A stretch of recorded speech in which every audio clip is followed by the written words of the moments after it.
Lunes. Money work. El mundo quiere dinero.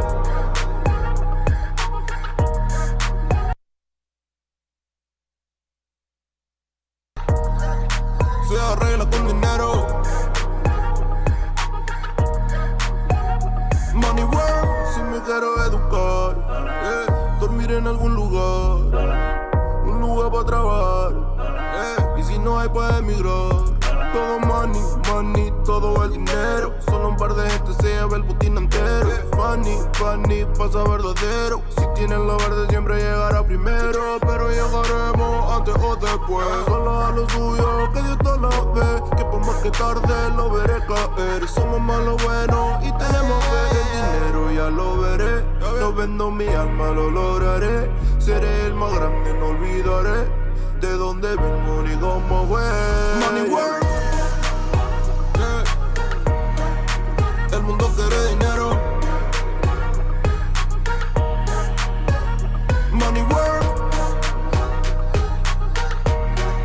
Se arregla con dinero. Con dinero.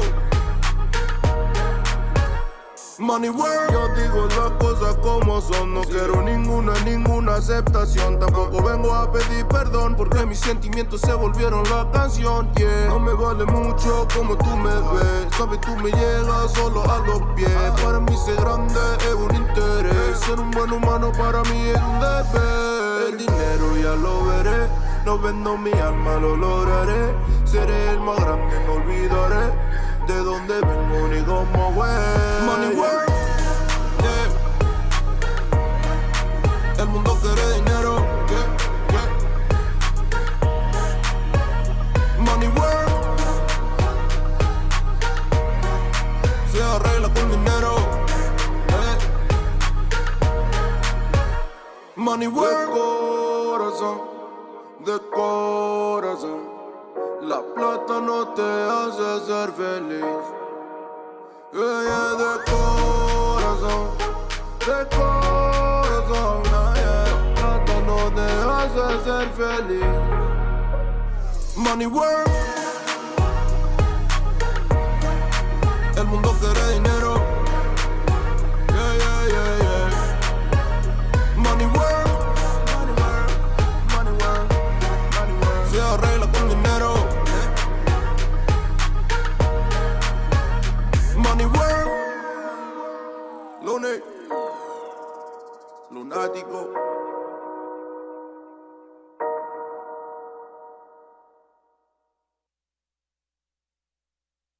Today, the rebels that see the technology coming out of big high-tech companies and decide they want to use it differently. This video looks at the people who are taking the futuristic tech we have today and making it their own. We will look at Elon Musk's own cyberpunking ways and focus on the people who are taking apart Teslas, creating their own DIY Mad Max cars. There are also the cyberpunkers who are harvesting Tesla batteries to electrify other areas such as their homes and even skateboards, building their own city of the future.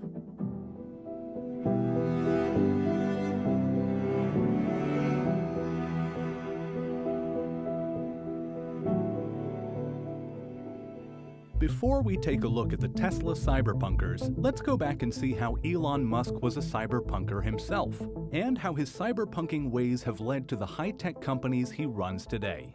Companies with technology that other people are looking to make their own. One of Elon's first startups, Zip2, looked to take on the Yellow Pages by getting businesses online. X.com, which later became PayPal, took on banks and brought banking online. Looking further back, one of the people that hired Elon for an internship during his college days said that Elon had a PC hacker background and was not afraid to just go figure things out. When he was younger, Elon sold a video game when he was 12 years old that he had learned to code. You could even say Elon Musk is still cyberpunking it today, even as a billionaire. SpaceX was started to rebel against NASA and the lack of ambition in the space industry. Elon says that we should already have a base on the moon. And while building their own satellite internet constellation Starlink, the engineers at SpaceX were testing it by playing video games. Elon Musk's whole way of thinking is based on rebelling against traditional ways if they are not the best ways of doing things. He uses first principle thinking. Usually people do something a certain way because it is the trend or has been done that way in the past. With first principle thinking, you break a complicated problem into its most basic elements and rebuild it back up. This lets you find the fundamental truths. For example, people said that battery packs are really expensive and that this is how it will always be. So electric cars can't be built.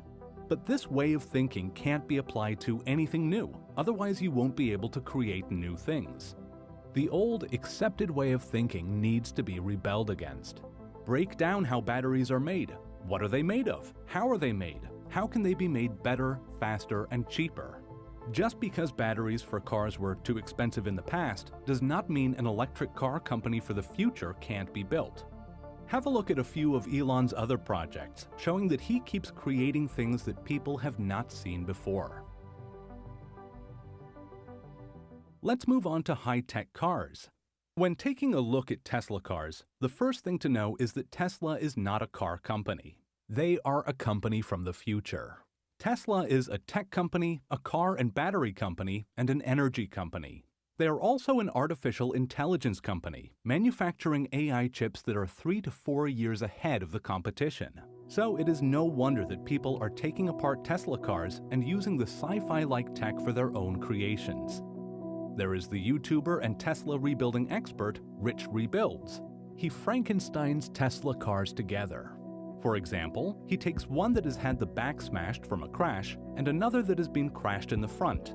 Then he cuts them apart and Frankensteins the two working halves together, and transplants the electronics from one Tesla into the other, creating a working Tesla. But rebuilding a high-tech Tesla does not mean that you can just simply put parts together to make a working car. Since Teslas are hooked up to the internet, they are connected back to Tesla. Taking a Tesla apart ends with warnings that can disable the car. Just by taking out the back seats leads to safety warnings, disabling the car, and instructing you to contact Tesla. And spare parts won't be sold to people rebuilding their own Teslas. Rich buys wrecked Teslas to harvest spare parts. He wants to help stop the throwaway culture, as wrecked Teslas do get abandoned, and Rich does not want to see such a high-tech car get abandoned and covered in dirt with trees growing in them. Tesla, like many companies, says that the parent company should be the only ones to rebuild their product. This brings up the question of whether you actually own a product after buying it. Rich says that you should be allowed to fix it yourself, that people should know more about the products they own. Rich has helped rebuild over 100 Teslas. For a more Mad Max-style Tesla build, there is the Teslonda Hot Rod. Hot rods are classic cars that have been modified with added large engines. And this is what Jimmy from Jimmy Built did with an old Honda Accord, electrifying it with a motor from a Tesla Model S and batteries from a Chevy Volt. He did this so that he could work on figuring out the future of hot rodding. He is another DIYer that had to crack the Tesla software and parts to get it all working together. As more people transplant Tesla tech into their own creations, more information will be added online, making it easier for other people to do it too. Yehu Garcia is another person who has electrified old cars. He started out as a carpenter and later taught himself and became an expert on batteries. His main build is an electrified vintage Volkswagen bus that uses Tesla batteries. But Yehu has gone a step further and has taken inspiration from Tesla's Powerwall to create a battery pack to power his house. Governments and utility companies do not want people running their houses off of the grid in the cities, but Yehu says that everyone will have the ability to make their own power, so there won't be a need for utilities, as batteries are the future and will let us take control of energy. A Powerwall is a battery pack for a house that uses more modern lithium-ion batteries. So the same batteries that the DIYers use to electrify old cars can be used in the same way for a house. To build his own Powerwall, Yehu used the same type of batteries Tesla first used in their cars. The batteries were harvested mostly from old discarded laptops, and they were linked together to create a battery pack that was large enough to power his home using solar panels. One of Yahoo's more recent projects was building an extended range trailer for his VW bus. This is a large battery pack using Tesla batteries that is built on a trailer. The trailer is kept in the garage and is used as a power wall to power the house. Then, when it's time to go on a long-range road trip, it gets hooked up and towed to power an electric car or van, just like a power bank for a phone. A company named EV West can be seen in a lot of Yahoo's YouTube videos, and they have built a number of electric conversions using classic cars. There is the Volkswagen Beetle, powered by harvested Tesla Model S batteries. A 1957 Porsche Speedster, also using the Tesla Model S batteries. And a Volkswagen Thing, to name a few. The Volkswagen Thing conversion uses Tesla brakes, a Tesla motor, and can use a Tesla charger cable, meaning it can charge at most Tesla charger stations. So the aviation industry produces 12% Rich of from all Rich carbon emissions in the Rebuilds lives transport in sector, Massachusetts, and can which produce means up he to is 3 times protected when it comes to fixing Tesla cars to a certain degree. This is because of the Right to Repair Act. There is a growing movement that is pushing tech companies to allow people to fix their own devices. Repair tools, equipment, spare parts, and software are to be made available to owners and independent repair businesses. This is because large companies do not want you opening up their devices, saying it could end up being dangerous. It has gone as far as companies sending legal notices to YouTubers to stop posting videos of them fixing their devices. And this applies to a wide range of high-tech products, from phones to Tesla cars and even high-tech farming equipment. The parent companies do not want everyday people to fix the products, even if they own them. It is understandable, since a company like Tesla wants to keep their cars as safe as possible. If a person rebuilds their own Tesla and makes a mistake or has an accident, it could end up being front-page news, with the Tesla badge and logo at the center of the story rather than the person who rebuilt it, hurting Tesla's safety reputation and momentum in pushing the electric car movement forward.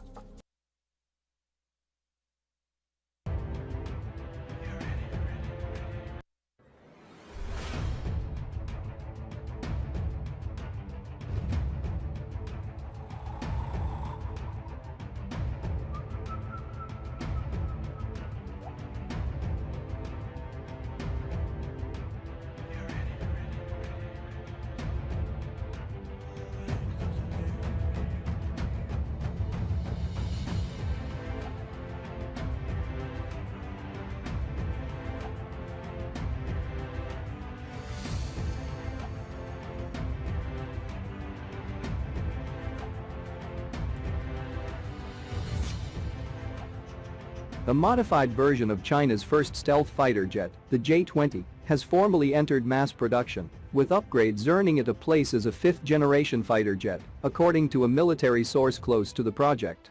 The moment was marked at a ceremonial unveiling of the modified J-20B stealth fighter jet on Wednesday, attended by many senior military leaders, including Central Military Commission (CMC) Vice Chairman General Zhang Yuya.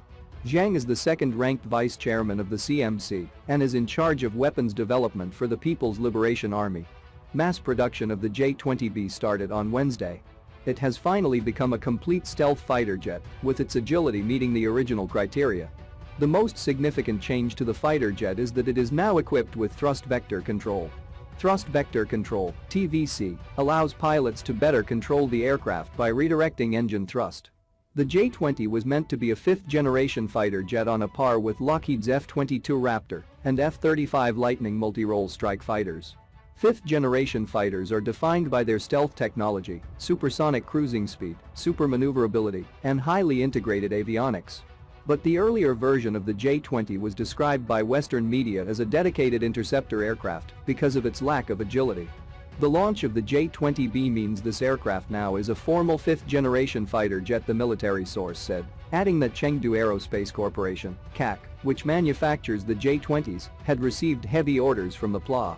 CAC set up its fourth production line in 2019, each one with a capacity to make about one J-20 a month.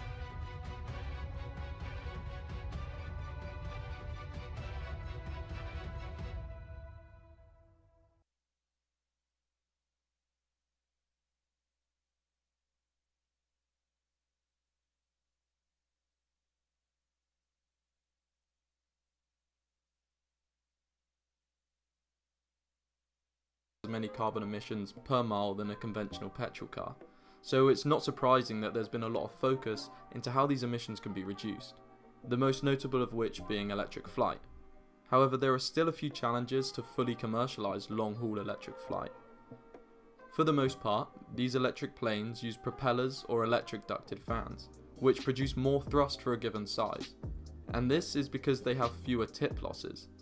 These losses come from the formation of vortices at the end of a blade that cause resistance to the spinning propeller. These form due to differences in pressure above and below the blade. However, in a ducted fan, there's not enough room for these vortices to form. Additionally, all the airflow is forced into the desired direction.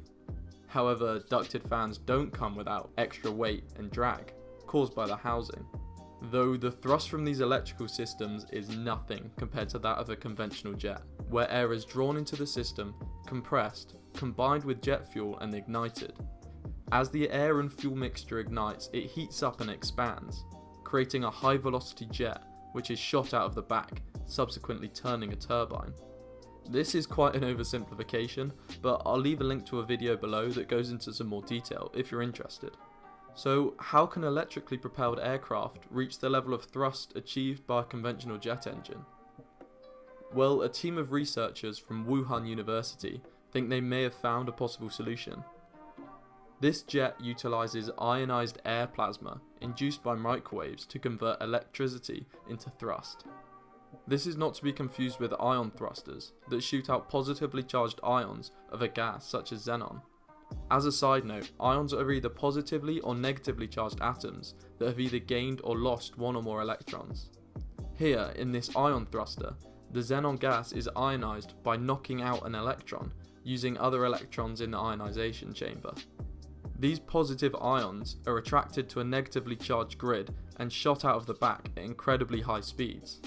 As they shoot out the back, an electron is also reintroduced to neutralize the ion and preventing it from being attracted back to the thruster.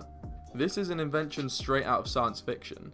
However, it produces only a tiny amount of thrust and cannot even overcome the friction of Earth's atmosphere, let alone propel a commercial plane. Though in the vacuum of space, this is not an issue, and over time, the tiny amount of thrust compounds to enough force to move a whole spaceship. But I digress. How does this new plasma jet work? Well, instead of xenon gas, it uses air around it, and much like current fuel jets, it compresses the air before heating it up so it can expand out of the back to create increased thrust. Where it gets interesting is when we look at how the air is heated, and to understand this, it is useful to first look at lightning.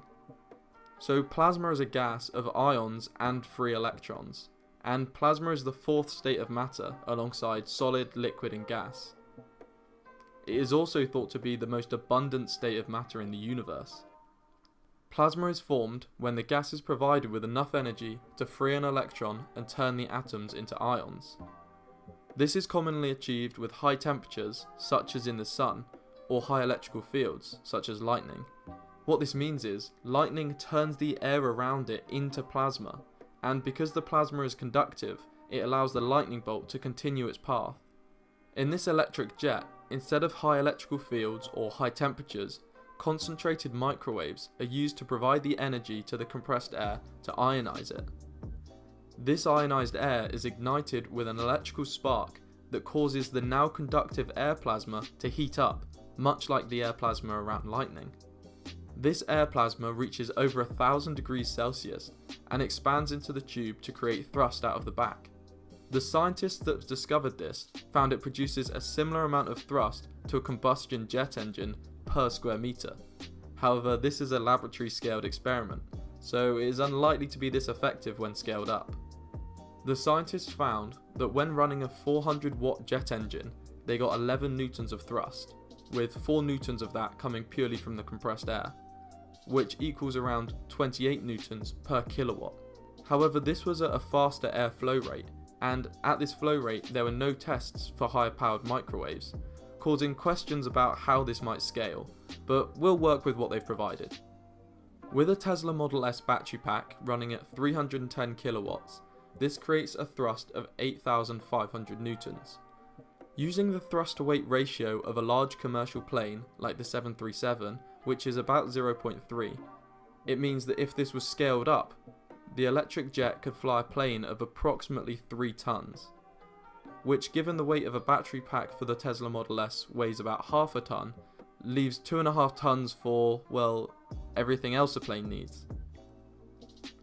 Obviously, this is in its infancy, and the energy density of batteries means that this hypothetical flight might still be short-lived, but it is an interesting development nonetheless. Additionally, this power consumption doesn't seem to include the power required to compress the air. Although these limitations may seem disheartening, maybe there will be more breakthroughs that take this idea to a commercial level. Only time will tell.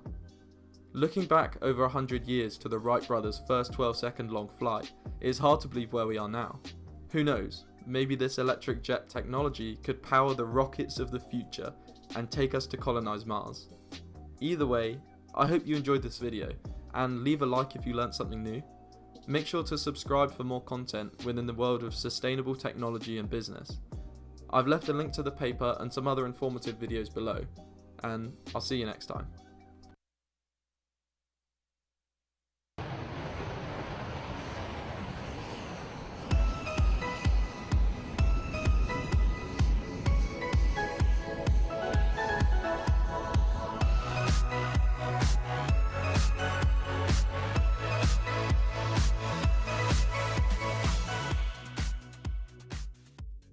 China's Jet-20 stealth fighter may be getting a new engine. According to the article, there was a new Jet-20 prototype No. 2021 installed with a new WS-10X engine, better stealth with 14-15-ton vector thrust that enables Jet-20 to conduct supersonic supercruise without using fuel-thirsty afterburners. The article speculates that China's Jet-20 will mainly use homegrown engines because China is able to produce and use rhenium-nickel superalloy, but there has been no other sources to confirm that. At that time, I guess that China got Ukraine help in developing such superalloy. In my post, Ukraine helps China make rhenium superalloy for high-tech warplanes on September the 22nd. I quoted Global Times article. Experts clarify rumor of changes in aircraft engine cooperation. Cooperation achievements in display on September the 20th as saying, from the manufacturing point of view, China is relatively weak in the technology of making and casting of single crystal alloys, powder metallurgy, etc. in Russian-Ukraine system. Those technologies have already been applied for more than one or several decades. They have played a great boosting role in improving China's aircraft engines.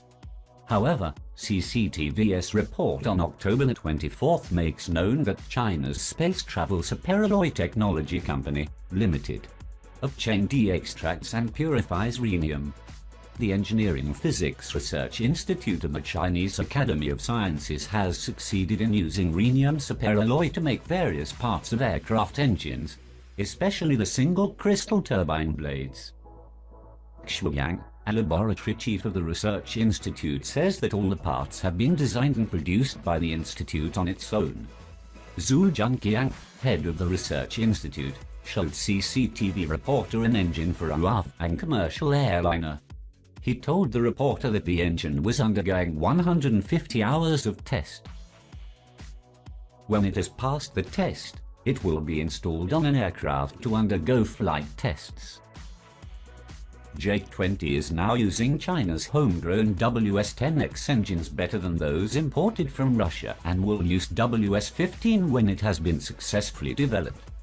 China's C919 airline uses imported engine now, but according to Zhu, China is developing its homegrown engine for C919. The report also discloses that China is using rhenium superalloy for its satellites, rockets and spaceships.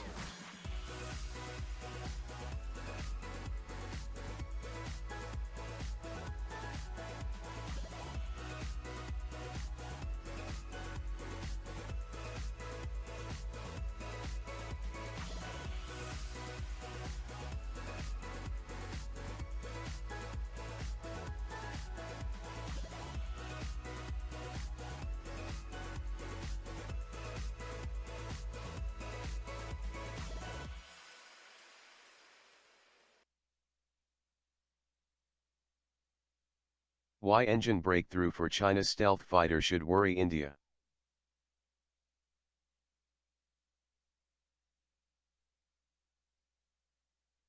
Even as the Indian Air Force on Wednesday reiterated the necessity of the controversial Rafale fighter deal, a Hong Kong-based daily reported that China has achieved a breakthrough in its J-20 stealth fighter program by ironing out flaws in its indigenous engine.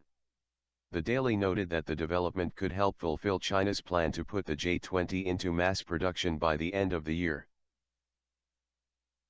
While China has built a range of indigenous fighters over the past 5 decades, the country has struggled to master the development of reliable engines that match the durability of comparable Western and Russian systems.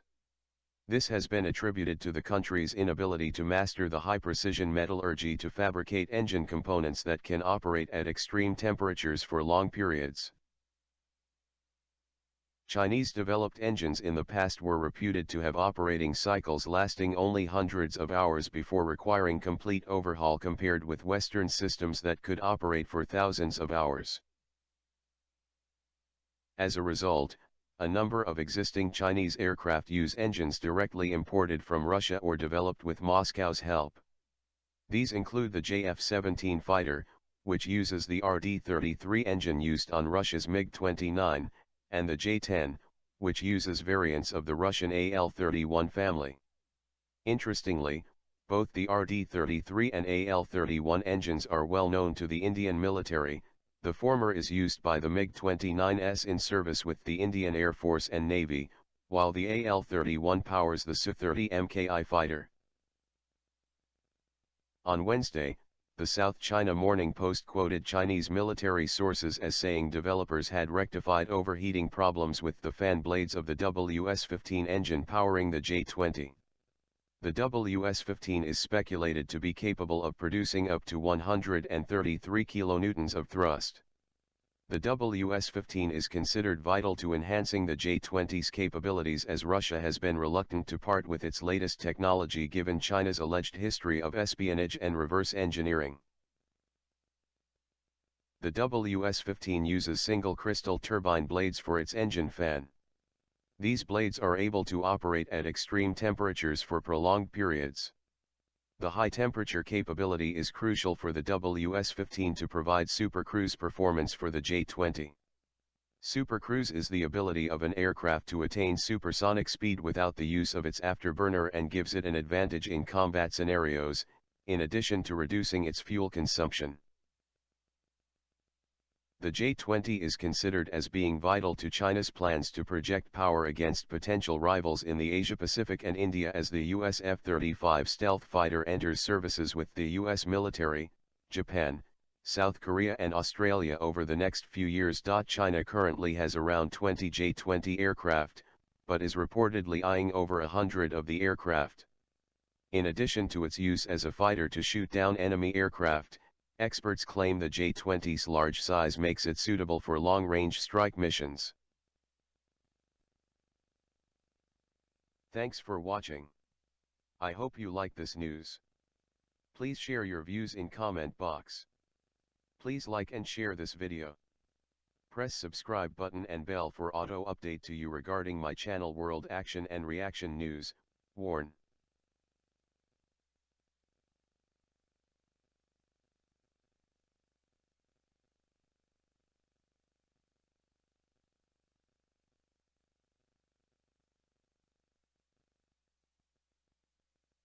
Welcome to the Defense and Aerospace Report. I'm Vago Muradian, up on Capitol Hill at the conclusion of a great panel discussion on 5th-generation combat aircraft capabilities that were sponsored by the Mitchell Institute for Aerospace Studies. And we have with us, coincidentally, the Dean of the Mitchell Institute, retired Air Force Lieutenant General Dave Deptula, who apparently was related to one of the other panel members. Dave, thanks very much for joining us, and you should be really, really proud. Your son, we did an interview with him, and I think this is the first ever father-son on the Defense and Aerospace Report, so we're honored. I'm just a little bit proud of him. He's a great pilot. And flew 15s, and I think flew the same airplane you'd flown once upon a time, didn't he once? Yes, absolutely. Actually, I went out in 2008 to Kadena Air Base, Okinawa, and we actually flew against each other in a basic fighter maneuvering engagement. but we were flying the exact same tail numbers that I had flown 29 years before. The only difference was when I flew them, they only had about 20 hours on them. When he was flying them, they had about 7,000 hours on them, which gets to the whole point of why we need to recapitalize our force. Absolutely, and I want to get to that. But one of the things that was making headlines last week was China debuted at the Zhuhai Air Show, the J-20. Not really debuted. I mean, the airplane has been sort of popping up here and there. The J-31 is another aircraft, stealth aircraft, much more along the lines of an F-35 that is under development. The Russians, obviously, with the 50, have been working on stealthy aircraft as well. As you looked at the debut of the 20, what were some of your conclusions, and what do you think people are getting wrong about how that airplane is going to be used? For example, some people are saying, it's the F-22 clone, but it's a very different aircraft, isn't it? Right, it is, Vago. First, both the fact that the Russians and the Chinese are pursuing low observable aircraft with the kind of capabilities that the J-20 have and the PAC-FA, if you will, in terms of payload and range, is their realization that they cannot allow the United States to gain superiority in the aerospace environment. So these aircraft are designed to challenge our ability to do that. The J-20 in particular is different than the F-22 in the context that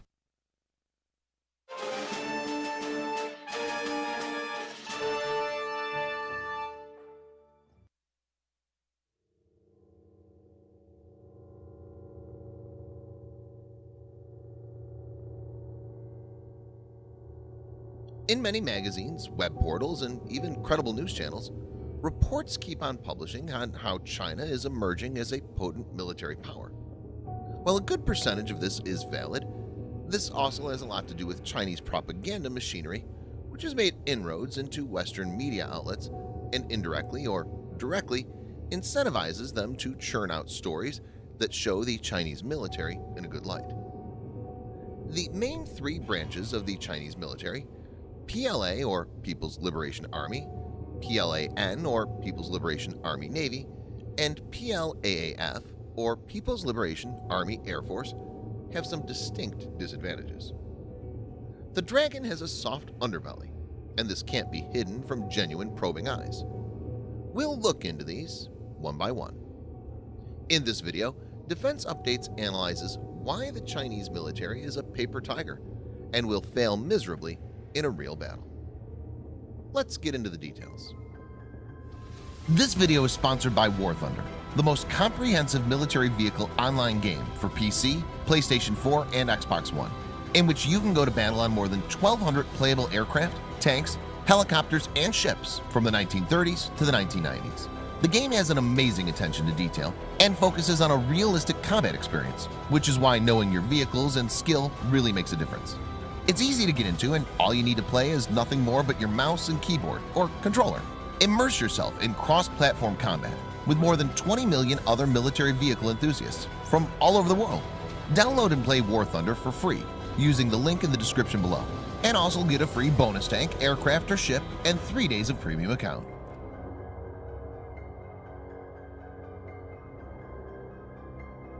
After Xi Jinping took over power in 2012, he's emerged as the most powerful leader after Mao Zedong. He has time and again emphasized that PLA must obey the directives of the Communist Party China, CPC. Viewers may note that the PLA is a rare military in the world that obeys not the government, but the command of the CPC since the days of Mao. President Xi Jinping's comment indicated that things are not fine within. Many things came out in the open after the Indo-China clash in June. Both India and China had suffered significant casualties. The Indian Army stated that 20 Army personnel, including commanding officer Colonel Santosh Babu, lost their lives. The bodies of Indian soldiers were sent to their hometown, and they were laid to rest with full state honor. On the other hand, China didn't disclose its numbers. Chinese Foreign Ministry spokesman Zhao Lijian, during a regular press conference on June 22nd, was asked to confirm the number of casualties China had suffered. He did not even acknowledge that there were casualties on the Chinese side, saying, "I have no information to offer."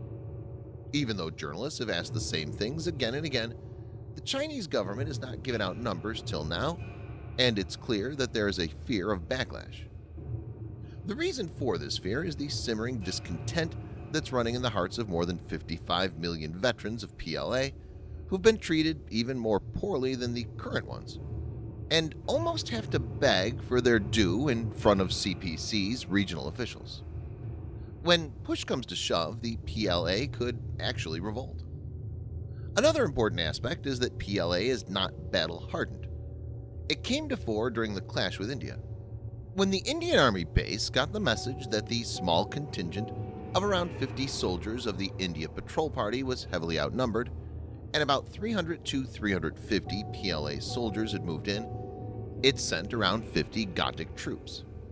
Ghatak is a Hindi word and means lethal in English. These are shock troops, undergo special training in hand-to-hand combat, and are battle-hardened as they regularly deal with terrorists that come from the Pakistani side.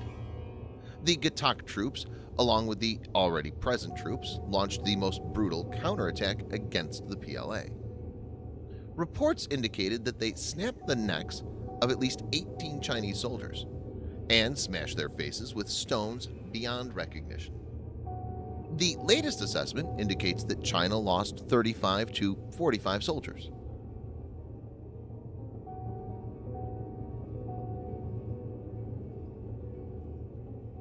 The Chinese pilots have very limited exposure when it comes to real battle in the skies or exercise like the Red Flag. Unlike American, French, Russian, or Indian pilots, they've not been exposed to different tactics implemented by different air forces and air defense battalions. China's most advanced fighter, Chengdu J-20, which is designed by stealing American technologies and claimed to be a stealthy fifth-generation fighter, got exposed in 2018. Reports emerged that a Sukhoi Su-30 MKI of the Indian Air Force managed to detect the Chinese Chengdu J-20 jet fighter.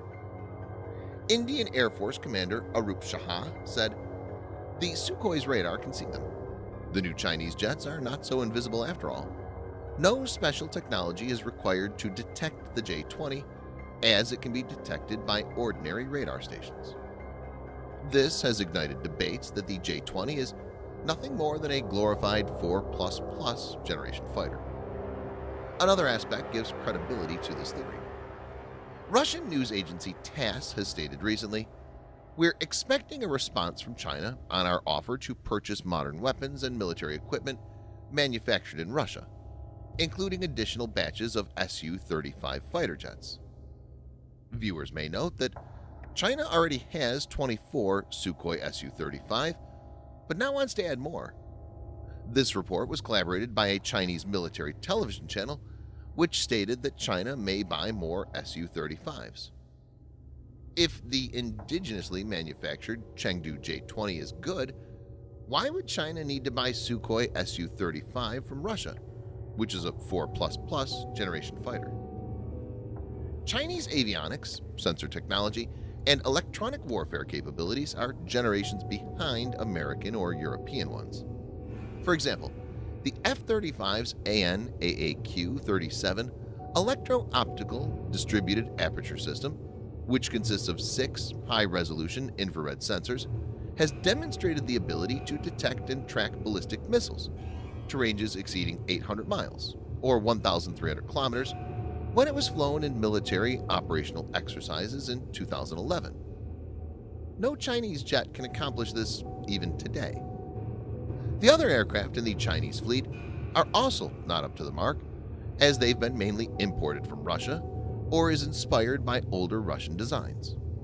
It's important to note that Russia has not provided the best technologies, as it's wary of China's rampant reverse engineering and long-term ambitions. Even Chinese ally Pakistan has refused to buy Chinese JF-17 Thunder with Chinese radar and engine, and have bought these critical components from other countries.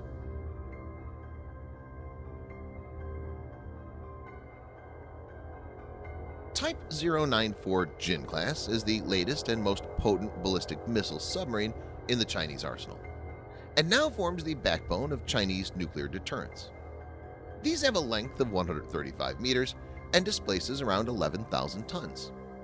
Type 094 is armed with 12 JL-2 SLBMs. JL-2 has an estimated range of 7,400 kilometers or 4,600 miles and carries one nuclear warhead, which is thought to be of 1 megaton.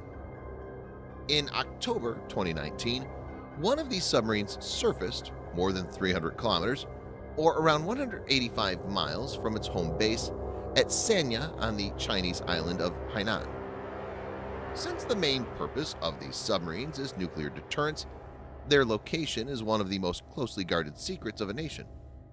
The exact location of these submarines at any given point of time is known only to a handful of people. Speculations indicate that something went wrong and the vessel was forced to surface unwillingly. As per submarine warfare analyst Mr. Sutton, possibly the submarine had become entangled in a fishing net or feared that it would be. Surfacing may have saved the lives of the fishermen or the submariners. This incident clearly indicated the crew or the vessel, or both, are still immature. It's also to be noted that all Western militaries which have encountered Chinese submarines have time and again acknowledged that those subs are pretty loud and can be tracked from far off. There are lingering issues in the surface fleet too. Chinese carrier Liaoning and Shandong carries Shenyang J-15. J-15, which is basically an unethical copy of the Russian Su-33, uses indigenous Shenyang Liaoming WS-10H engines, which are underpowered. It's thought to have a low maximum launch weight, so it neither has a good range or an effective weapons package. China's own media has come down heavily on it. Beijing-based Sina Military Network, SMN, criticized the capabilities of the J-15 as nothing more than a flopping fish, incapable of flying from the Liaoning with heavy weapons, effectively crippling its attack range and firepower. Though China is now capable of building massive destroyers like Type 055, the weapons package in it remains suspect when it comes to their true effectiveness. Thanks for watching. Subscribe for more videos like this. Hit the like button if you find the video interesting, and kindly provide